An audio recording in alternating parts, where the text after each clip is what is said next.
and welcome to the DN News. This is DN Srivastava, your host from the DN News, on a special coverage of a 3-day international webinar, Future Education and Career, COVID Aftermath. We welcome you all here on this platform. And now, as per our schedule, we have our next speaker who has already joined us all the way from Trinidad and Tobago. And I'm going to quickly introduce you with this amazing speaker that we have with us here. All right, so we have with us Prudence Williams-Laborde from Trinidad and Tobago. She is the author of self-development book, The Everyday Leader, Becoming the Best Version of Yourself Daily. She is a certified Six Sigma Black Belt. She has done her MSc in Human Resource Management and her BSc in Psychology.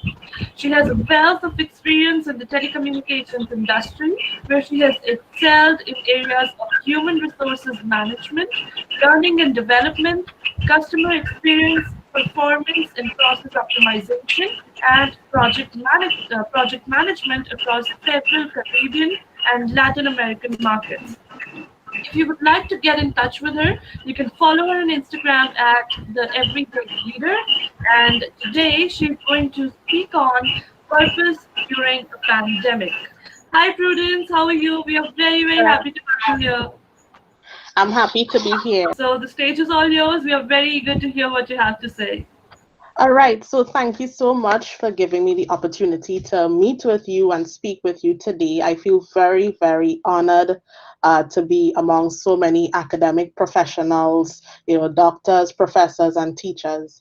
It's an occupation that I have a lot of respect for, and as such, I feel very happy to be here with you.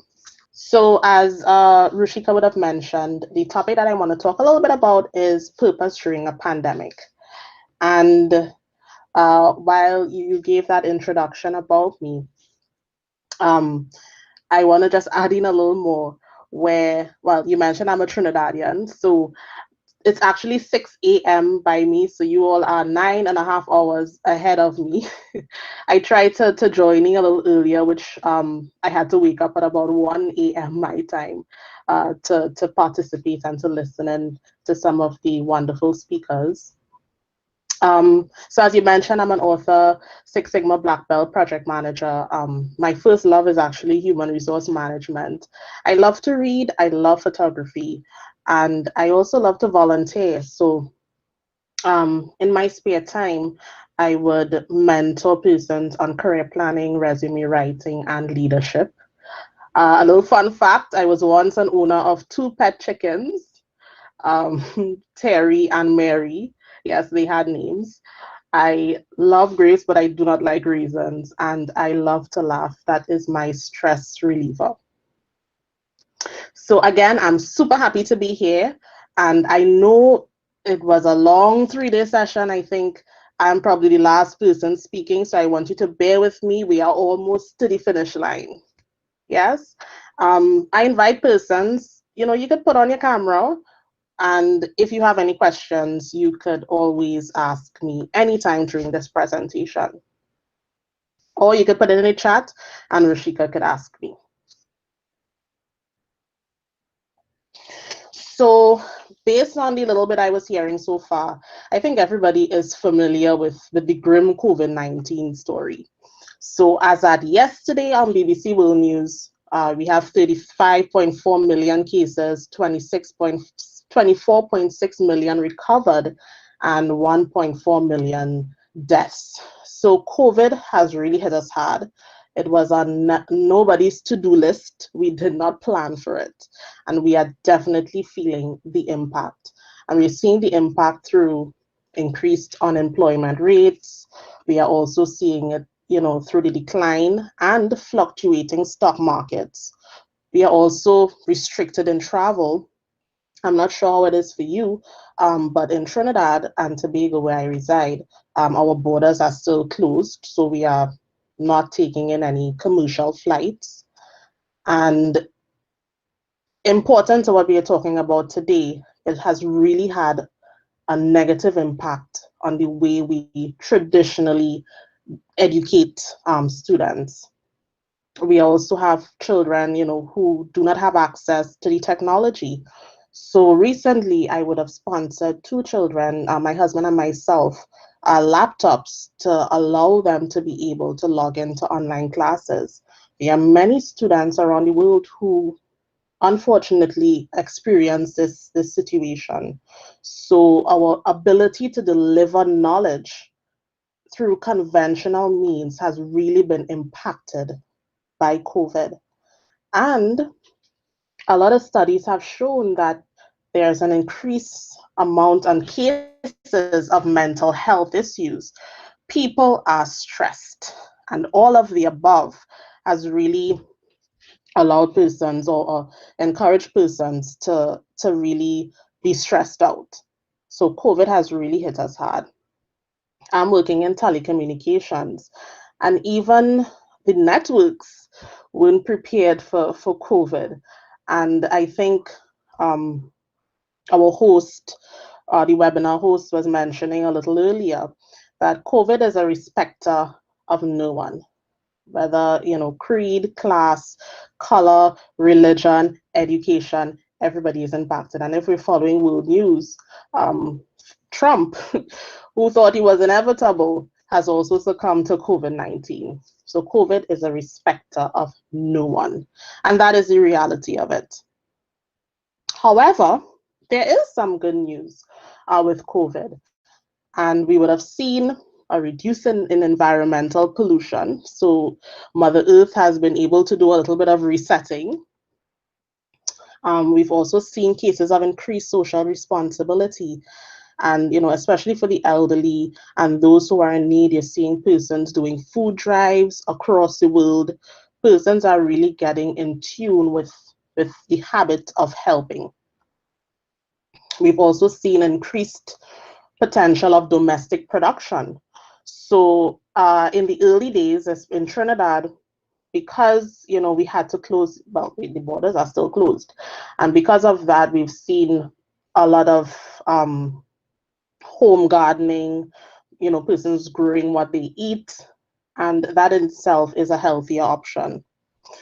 We've seen some decrease in crime and certain crimes, but most importantly, we have seen an increase in creativity and innovation. And that is really important. And I could tell you from personal experience, through social distancing, being in isolation, it really allowed persons to think. And that in itself is something good. Can anybody tell me, any other positive observations from COVID-19? What do you think? Well, I think one of the things is that we have understood the importance of our friends and our relatives. Earlier, we never thought about staying in touch with them consistently, but now we are thinking about it and making a constant effort to stay in touch with them. Madam, Exactly. I too want to tell the same thing.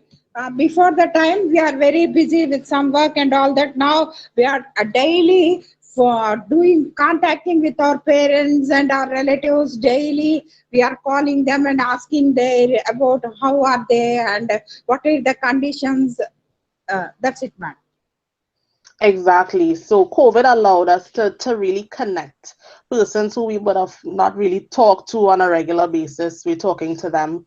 So in Trinidad, 50% of our population are Indian, and the other 50 is of African descent. If you just look up the history of Trinidad. So it's a real multicultural society. We celebrate everything from Diwali to Pagua to Christmas, everything. And a lot of the religious leaders had to pivot and conduct temple service through Zoom, or even services in a mosque through Zoom, and a lot of the elderly persons had to adjust. But now they're acing it, they love it, and they really actually look forward to continuing doing virtual services. So that has been a positive. So we're not defined by a building anymore, but now we could connect with persons virtually. And that is a big win. All right, so I'm going back to the presentation. So for me, COVID actually birthed a book. So as Rishika would have mentioned, I'm the author of The Everyday Leader. To be honest, it was not on my to-do list. But the point is that during this period of quieting my mind, being a little more focused, doing, meditation, would have allowed me to tap into something that I would have always wanted to do. And that is, being an author. So the thing is, in every bad thing or bad situation, we can do something good. And that actually leads to the whole purpose of this presentation, is that purpose supersedes a pandemic. Purpose supersedes formal education. Purpose supersedes any situation that you're encountering, because once there is life, the story is not over. So I'm going to repeat: purpose supersedes pandemic. So I want to take you to on a little journey. Rushika, you just give me a time check, right? Absolutely. You don't have to worry about the time. Just take all Okay. the time you need. Okay, good. So we're going on a journey, and I just want to reinforce the point again. Purpose supersedes pandemic. And we're going on a journey in a car. And I want you to think of yourself as a car. You could close your eyes, you could visualize, but I really want you to go on this journey. So you are the car, whatever model you like. I have some expensive vehicles here: Maserati, BMW, Mercedes Benz, Jaguar. But if you're like me, very average, I drive a Nissan, or it could be a Toyota. So you are the car, you're going on this journey. And no matter what model that you choose, you can't go anywhere if you don't have fuel, be it gasoline or be it solar. That car is immobile unless you have power. And what I want to reinforce is that that fuel is your purpose. Remember, purpose supersedes, it trumps any pandemic. So no matter what vehicle you're in, purpose is your fuel. So we're going on this journey. So on your journey, sometimes you may have to change some tires. They may get a little worn out. Or you may have gotten a flat. Or you may have to service the vehicle, as we say in Trinidad. You may have to change the oil. You may have to recalibrate. You may have to change certain parts. Still your vehicle, but sometimes you may just need to do a little bit of fine tuning. Along the journey, you may have to also change direction. Whenever I go to another country, I like to drive, and sometimes GPS gets a little bit outdated, and you always have to either refresh the GPS or ask somebody for direction because the GPS took you to a wrong area. And yeah, so sometimes you have to just change direction. You still have your vehicle, you still have fuel, but you have to change direction. Or sometimes when you are driving, you come across some toll booths along the way. You may have to pay a little fine, something that you did not plan. And I don't know if you agree with me. I think COVID-19 has been some speed bumps and toll booths along our 2020. I don't know if anybody agrees with that. I agree. You're right. So no matter what vehicle you have, you must have fuel. But while you're on that journey, the journey is not going to be perfect. And the COVID-19 situation, pandemic, is proof of that. And no matter what, no matter what, once you have fuel, the journey is not over. Again, purpose supersedes pandemic. And I just want to leave you with this quote. I'm not done as yet, but I just put this here as Robin Sharma says, a brain tattoo, something that you want etched in your brain. And this is a quote that I absolutely love from Dr. Steve Maraboli. And he says, "You were placed on this earth to achieve your greatest self and to live it out and live out your purpose and do it courageously." Let me repeat. You were put on this earth to achieve your greatest self, to live out your purpose, and to do so courageously. And that is from Dr. Steve Maraboli. So no matter what's going on, we know the impact of COVID, and we really can't, we could only change going forward. But once we have that fuel, which is our purpose, it actually encourages us to continue to change and to evolve. So purpose is a really simple, straightforward word. But what really is purpose? Because we use the word quite loosely. And my husband shared with me this life hack, because I'm always talking about purpose, and it just hit the nail on the head. So things that excite us are not random. They are connected to our purpose. And I'm sure with everybody here being educational professionals, your purpose is to really educate. Your purpose is not necessarily to teach or to be within a building, but to impart knowledge. So the purpose is the fuel to be able to execute and to go along the journey.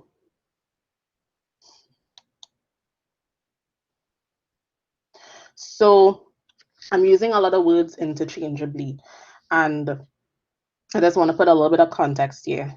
So going back to the example of going on a journey with a car, so your fuel is your purpose, which is equal to your gift or your calling. And if we could remember the conversation that Maggie had with us a little while ago, she spoke about calling. And calling is important because it allows us to make the right decisions according to our gift, our purpose, and our calling. And all of this is what I call leadership. And that is essentially the whole title of my book, The Everyday Leader.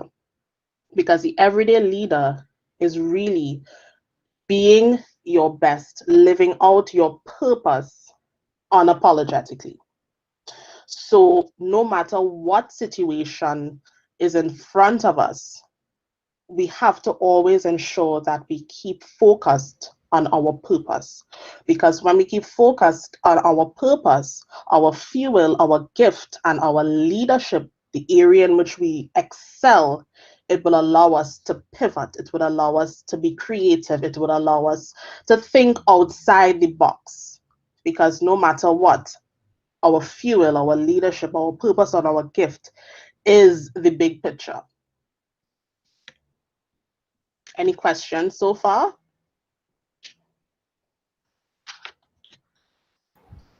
I guess we're good. I think everybody would ask question at the end of the session. Okay. So Okay. I want to ask you something. Okay. Sure. Prudence, this is DN Srivastava,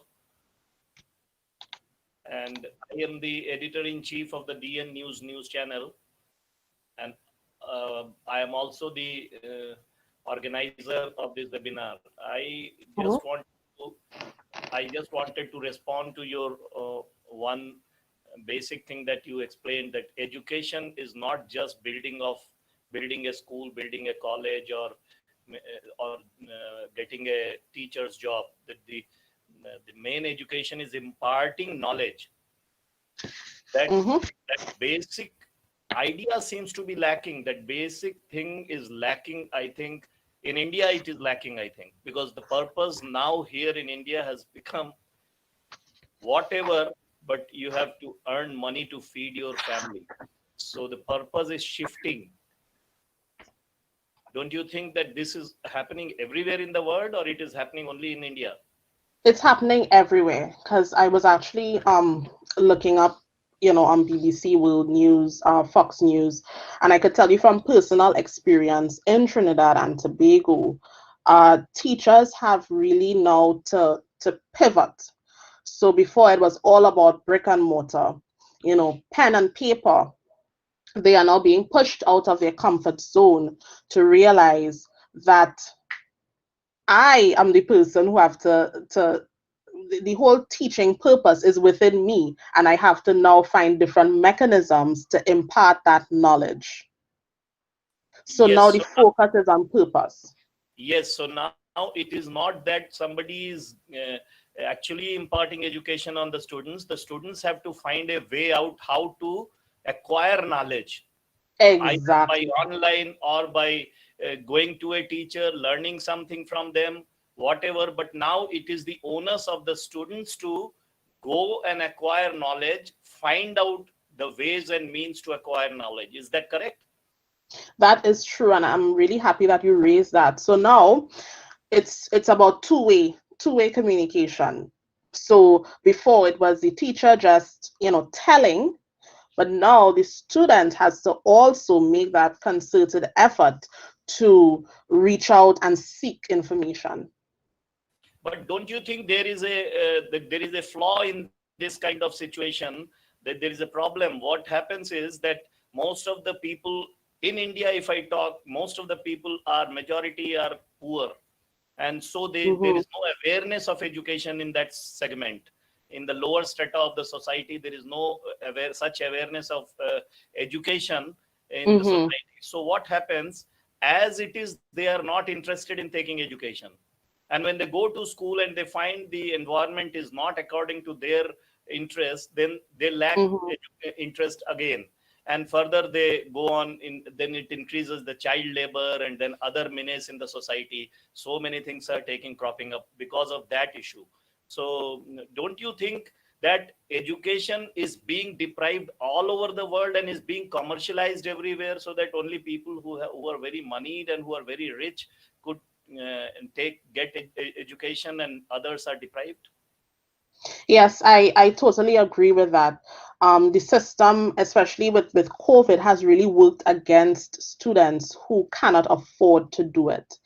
And that is so, it's critical, especially us as educators, to resolve that issue where we could bridge the gap through our purpose by reaching out to persons proactively. So, for example, I also stumbled upon the picture that Mr. Puri had up, where that teacher, because he understands his purpose and his passion and his fuel, he would have painted the walls around the school with a blackboard, so that the children could participate. And I think that that is a perfect example of you using your purpose to bridge a gap through unconventional means. Yeah. So the government has a lot to do and put structure in place, but while that is happening and it needs to happen, I think whatever we could do within our rights, we should be encouraged to do it.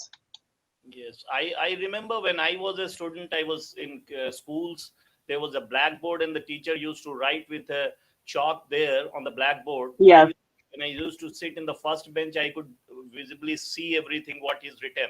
But when I was on the last bench, it was very difficult to manage what is A, what is B, what is C. I couldn't understand what they have written. And at that time it happened because it was maybe 20 years back, so there was no proper lighting in the classroom. There was no proper infrastructure of the schools and college buildings. But now after 20-25 years also, when I see the same kind of situation in at most of the places, except for Mm-hmm. some VIP areas, where high profile areas, except for those, where most of the classrooms are even now of the same condition, then it is a pity. Then it is a pity. Then it's not the fault of the child. It's not the fault of the poor man whose child wants to go to the school and he is unable to afford education. and then when it is commercialized and the people want money for imparting good education, then he's told to put him in a small village kind of thing, so he will not learn anything and he will waste his time. All his childhood goes in just waste. Yeah. So yes, it's a real systemic issue. It really is. So the government, in conjunction with us, the educators, really need to re-engineer and reorganize how we do this. And again, I'm a big advocate of, once we could make a change, going back to that example of the teacher who went around the school and painted the blackboards, it could make a difference in the interim. Because it's a huge problem across the world. Right now in Trinidad, we have to, Trinidad is very small, 1.3 million people. And for those who don't have access to laptops, we're actually printing material for them to collect in schools. So we really have to be innovative and not be boxed in by a particular method. Because again, purpose is not defined by a role, it's not defined by an institution, it's not defined by a job, it's not defined by a building, but what really sets us on fire. So I just have 2 more slides to go through, after which I would take some questions. So let me reshare. So I mentioned fuel, purpose, gift, or calling, which is our leadership. And this is what I coin as the everyday leader. So the concept of the everyday leader and purpose is first on discovery, and I'll go into these shortly, being intentional and also being responsible. So discovery, intentionality, and responsibility to really operate in the zone of our gift. Maximizing mileage, using the example of the car. So the first pillar of leadership, again, which transcends and supersedes any pandemic, is discovery. Then we have intentionality and responsibility. So going back to discovery, I am a huge advocate of prayer, meditation, and self-reflection.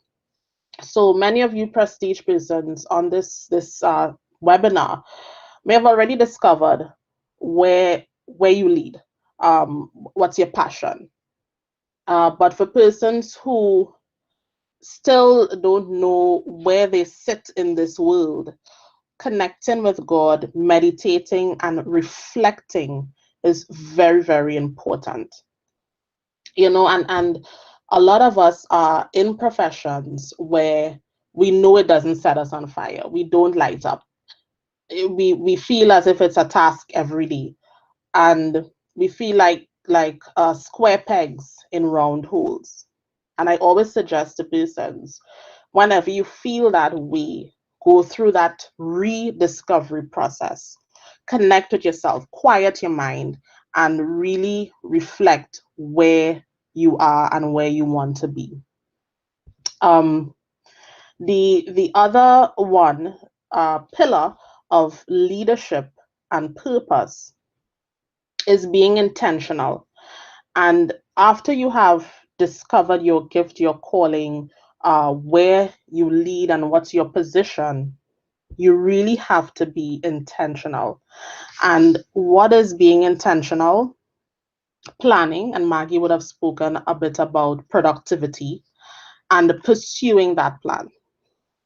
And being intentional, when we plan and pursue, allows us to make decisions on what is right for us at that point in time, how to say no to things that are not aligned to our purpose, how to say no to things that do not bring us that satisfaction and fulfillment. Maggie spoke a lot about fulfillment.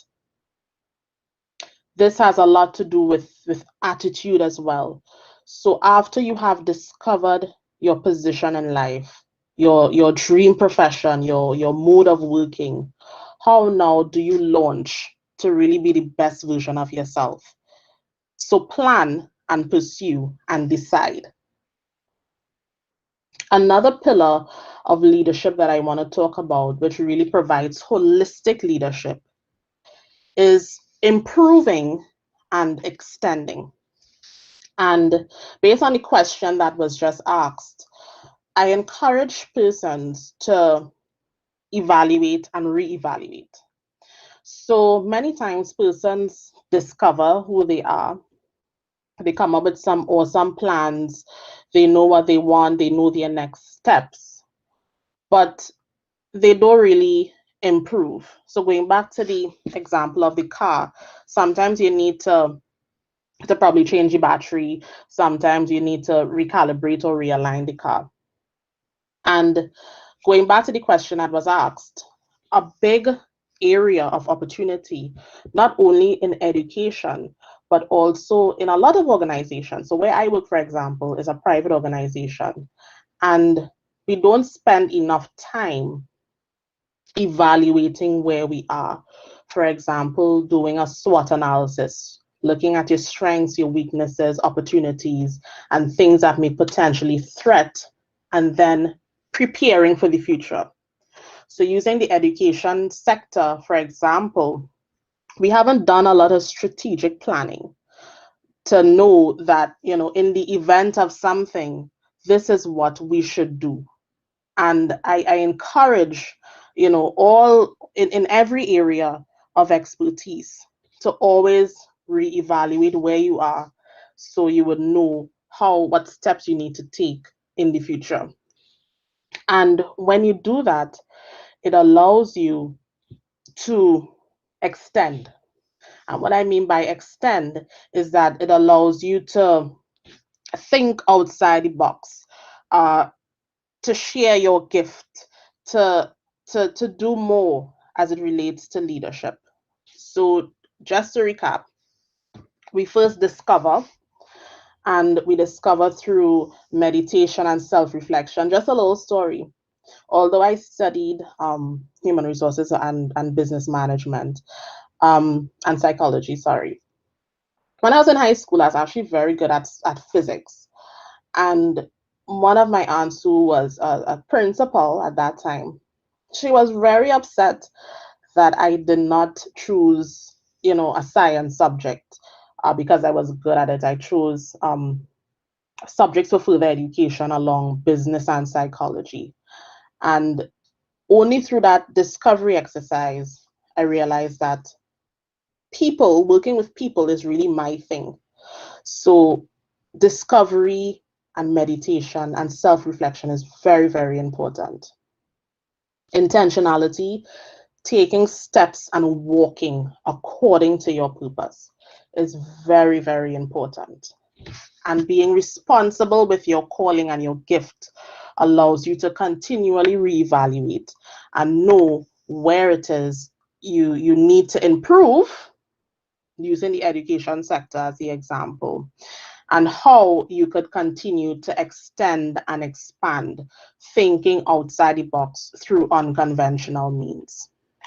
And this in itself will allow us to lead and to be purposeful regardless of what era we're in, regardless of what time and space, regardless of the pandemic, because purpose and leadership supersedes a pandemic.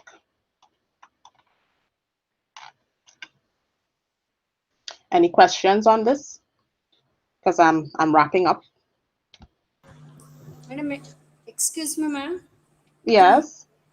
Madam, may I have some question regarding intentionality? Mm-hmm. Sometimes we are working in some institution, and sometimes we are overburdened on us. Sometimes our boss, they may give some work. Formerly we are overburdened on some other work. Then how we can say no in the best manner? How we should say that one, madam? That is a wonderful question. Using myself as an example, my team, I have four staff members, and we support 13 countries.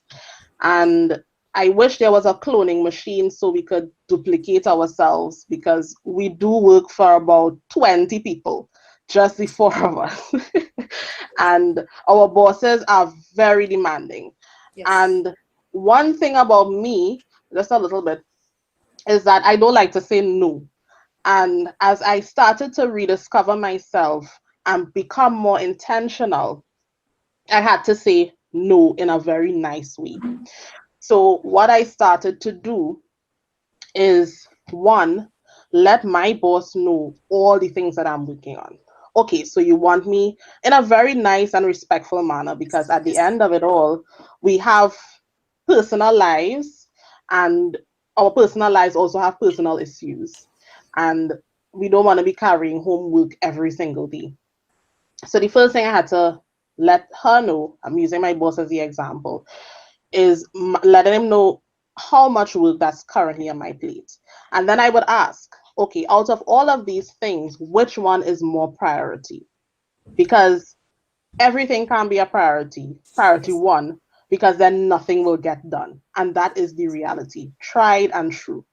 So letting them know everything that you're working on, and let them decide. And once they decide, they would then know that all these other things are actually going to suffer unless you provide more resources, whether it be human or not human resources. Okay. Then the other thing that I had to do, and this is not necessarily for work, but again, I like to volunteer, and persons know I like to volunteer, and they would always ask me to do something. And not because you're good at something means to say that it's aligned to your purpose. And I had to make that very hard decision to say, I think Rushika might be a little better at this than me. Let me ask her to do it. I feel honored, but I don't think that this is what I am best suited to do. So that was the other strategy. And then the other strategy that I had to do is, for example, things that I could not necessarily say I can't do it. I would let persons know I could do it at this particular date. And if that particular date doesn't work, I will let you know all the things that I'm doing, going back to the first point, so that you can let me know what I could drop or pause in the meantime. Because what happens is that everywhere that we work, persons are so focused on quantity that they lose sight of quality. So, okay, and that's the fourth point. If you want me to do all of this, you will not get an A student work. You will get a C or a D student's work.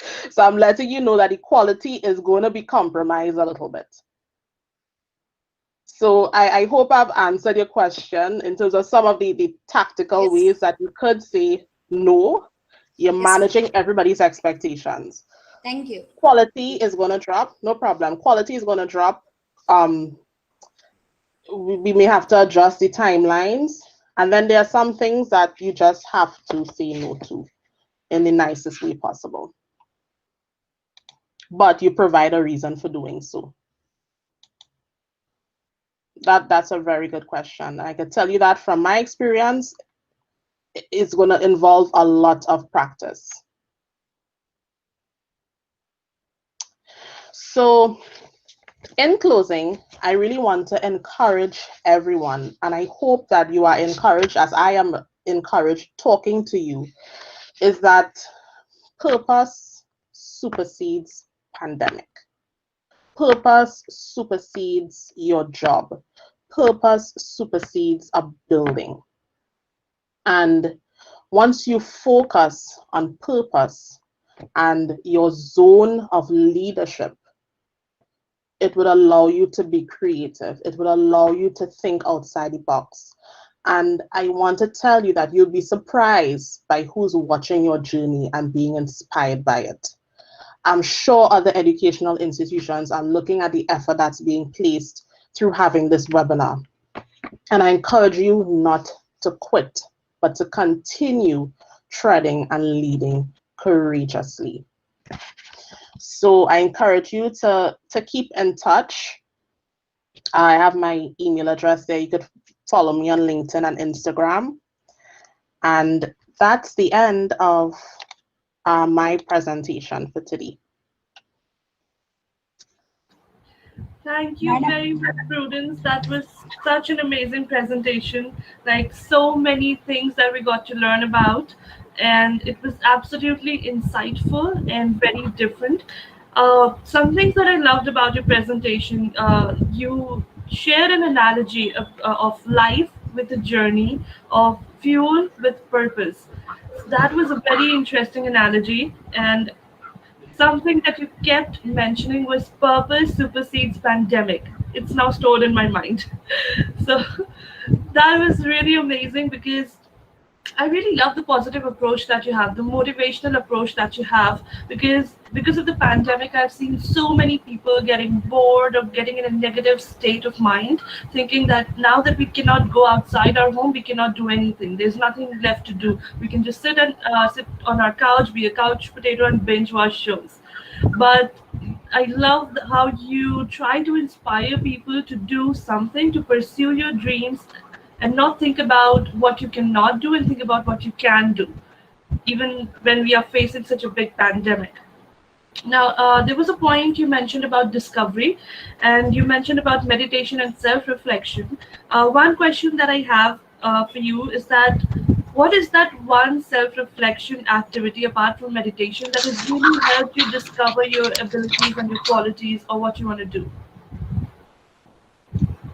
Could you repeat the question, Rishika? Or you broke up for me? Yes, so I want to ask you, what is that one self-reflection activity apart from meditation that really helped you with discovery?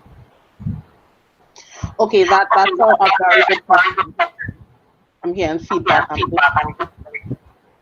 I think somebody needs to go. Okay. So one activity that I had to do outside of prayer and meditation is also to ask persons about what you are good at. So for example, when I first started my psychology program, there's this tool called Johari's window, and I'm putting it in the chat, the name of it, and you could look it up.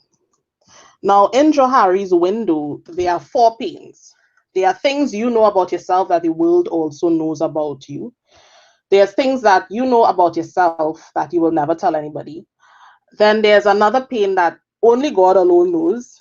And then there's that other pane that speaks about what others know about you that you do not know about yourself. And I was asking, trusted persons, my husband, my mom, if they could tell me things about myself that I didn't know. Because I believe that God provides hints, right? We're all here for a purpose. And you may not see it, but somebody else would. So what I did was asking the question, what am I good at? What do you think that I lead in? And see if I see a trend. One other thing that I would have done in the whole discovery is doing a personality assessment. Again, the way how I believe God has created us, everything is in perfect alignment. And things you would discover on your own, things that people tell you, and these tools would help you really see where you fit in this life. So the Johari's window was one tool, and also personality assessment. I love doing the Myers-Briggs type indicator, MBTI. That is a really good tool that really tells you about who you are. Yes, the Myers-Briggs test, right? Yes. What's your personality type?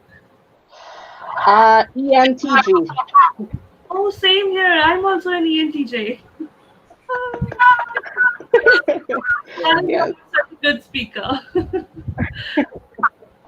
So thank you for answering this question. And now I would ask the participants, if anybody has any question, they can unmute themselves and ask the question.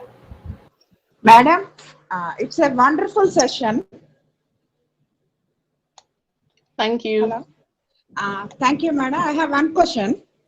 You have precise all the words into the entire life into 4 words. Madam, you have precised the entire thing into 4 words. That is your fuel, your purpose, your gift, your leadership. Here, your fuel means is it our strengths? I don't think I got the question. Your fuel, you have precised the entire life into 4 words. That Right? is your fuel, your purpose, your gift, and your leadership. Mm-hmm. In that, is it strength? For your fuel means, is it strength? Is it our strengths? Fuel means your fuel means. Also, you're Oh, she's asking if asking what fuel does your means, fuel means. so if fuel means your strength, Yes, that is what she's asking. Okay, okay, but okay. she's shaking her head no. Could could you type it in the chat? Okay, I got my answer, madam. Oh, you got your answer. Okay, sorry about that. Yes, so that's good that you mentioned strengths. So Yes. the whole bottom line is strengths, and that is your gift. That's your fuel. That's your calling. Actually, if you give up the fear, then it is strength. You have to Yes. give up the fear, then it converts into strength. Prudence, I would like to discuss something. Maybe it's not relevant on this forum, but still, I would like to, because you are connected to us today.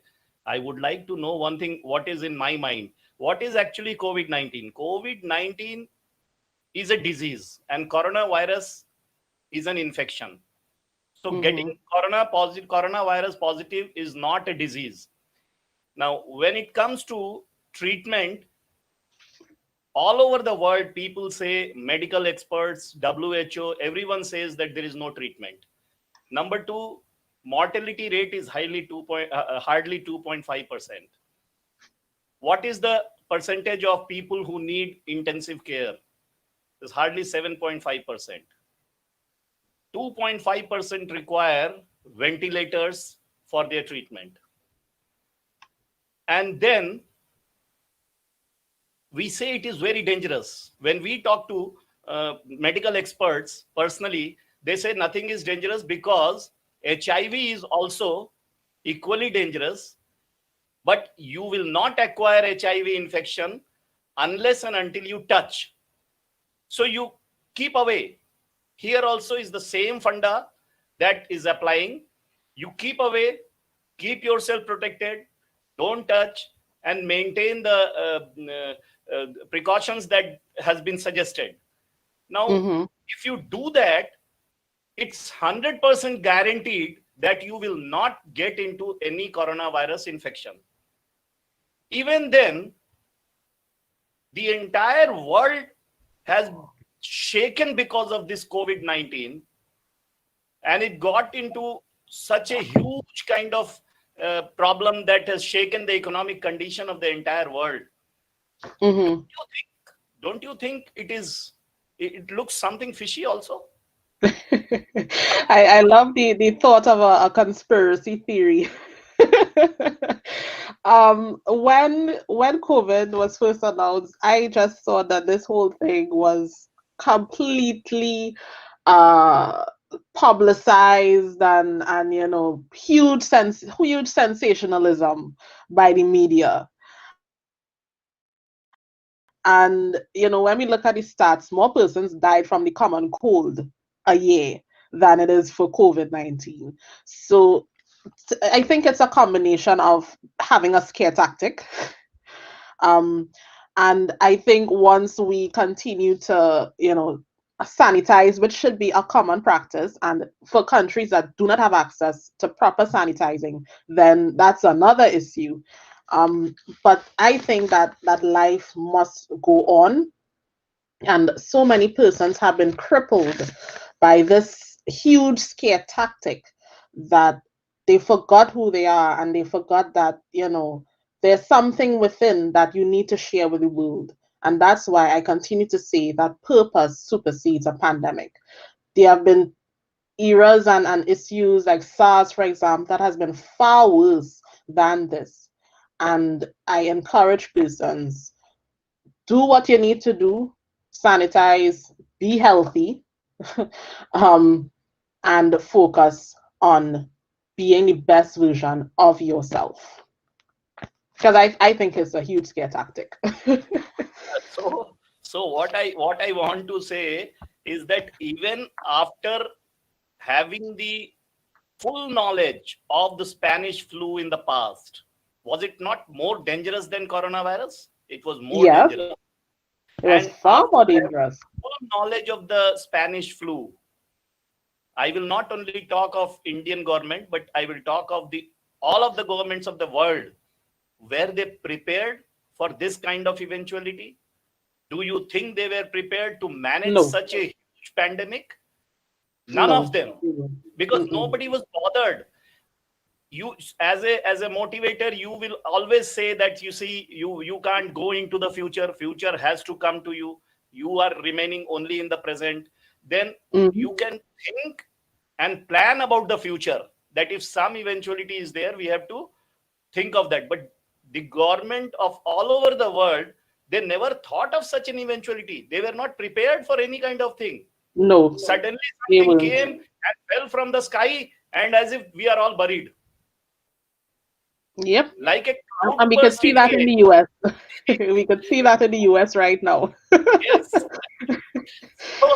So this thing, I only want to say that please don't get scared of the coronavirus or the COVID-19. COVID-19 cannot come to you unless you invite coronavirus in your house. Unless you Mhm. invite him properly with full respect, that you please come to my house and get infected. So don't get panicked. Don't get scared. Keep safe distance. Mhm. Sanitization is a must. Coronavirus or not coronavirus, sanitization is a must. Exactly. To keep yourself clean is a must. Nobody is going to come and tell you that because of the coronavirus you take bath. You have to take bath without that also. So you need to maintain the sanitization process and the every aspect of the sanitization. So there's nothing special about it. But now if you say that because of the coronavirus we need to pick up this garbage and throw it in the sanitary landfill site, then it is wrong. Why? If Exactly. coronavirus is not there, you won't do that. So we have to understand that there are some basic things that we have to follow in life. Am I right? Exactly. And that is the whole purpose of my presentation, to remind us that there is life outside of the pandemic. You Yes. know, being who we are, operating in our area of our gift, our calling, our purpose, and our fuel. Yes. So This is just a coronavirus has speed come. bump. Coronavirus has come, and it says that now only online education. So we should immediately start laying down the cables for the internet connectivity, for fiber net connections. We should Mhm. start doing it. If coronavirus was not there, then these things were not there, and nobody would have thought also. But what is this? Are we not going forward with the technology? Are we not supposed to go along with the technology, not go forward with it? If Mhm. coronavirus is not there, you will not improve the quality of the connectivity. Why? If it is there now, it is a compulsion, so we'll do that. Otherwise, we'll not do that. Let things keep going. If something is pressurized from the top, then we'll do something. So that is not a good idea and good system of working. We have to maintain the basics. That has to be done. There has to be a certain amount of preparedness for every kind of eventuality. This was Mhm. a health emergency, and we should have all been prepared for such eventuality. And I don't think it would have spread so much and had panicked so much in the entire world, isn't it? Exactly. And that is the whole pillar of responsibility in planning, evaluating, and extending. So Rashika, I would share this presentation with you so you could share with everyone, just so that we could keep in mind the whole concept of purpose. Yes, Um, absolutely. Yes. I mhm. would share it with all the participants, and I will contact you on Instagram. We can share the presentation via email, and then I will share it with all the participants. Is there anybody else who wants to ask a question? Thank you, madam. Thank you. Thank you, madam. Thank No you, madam. problem. No problem. You're welcome. I hope you all found it informative, and I really appreciate the opportunity. Yes, the session was very informative, very insightful, and I hope that you can see in the comments as well in the chat. A lot of people are really appreciating your presentation. Hema, you want to say something? Yes, thank you, Prudence ma'am. Your wonderful, motivating talk in this session highly impacted all the participants, and very inspiring, genuine words influenced us. And mainly, and I liked the way that you said that if we have purpose, it can supersede pandemic also, which allows us to think creatively and innovatively.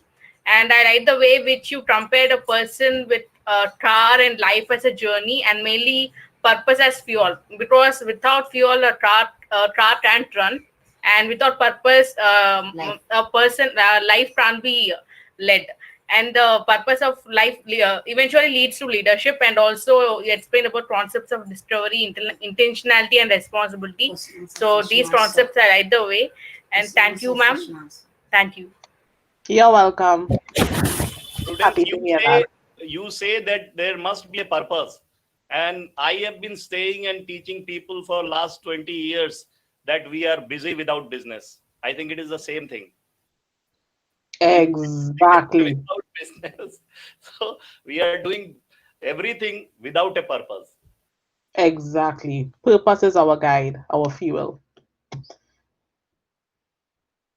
So I wish Yes. everybody a wonderful day, and we will And keep in before touch. you leave, Prudence, I want to actually thank you even more, because I have seen that you are here with us since we started the session today. And I know that when you started the session, it was 6 a.m. your time, so you must be up all night to attend our webinar. I'm really grateful that you actually did that. Thank you very much. And it's You're an honor welcome. that you are here today. And it was a very, very amazing session. Thank you once again. Thank you. Okay, bye-bye. Thank Bye you, bye. thank you, Prudence from the organizing team. I thank you very much, and a wonderful speaker. I would like your permission to capture your interview, one-to-one interview with me. I run a news channel in New Delhi. I would like to take your interview, a talk with you personally, one-to-one. I want your Sure, permission. no problem. I will get in touch with you through Ruchika after the webinar. Thank you. No problem. Have a good day, everybody. Thank you. Bye-bye. Thank you. Bye bye. So that was Prudence Williams from Trinidad and Tobago.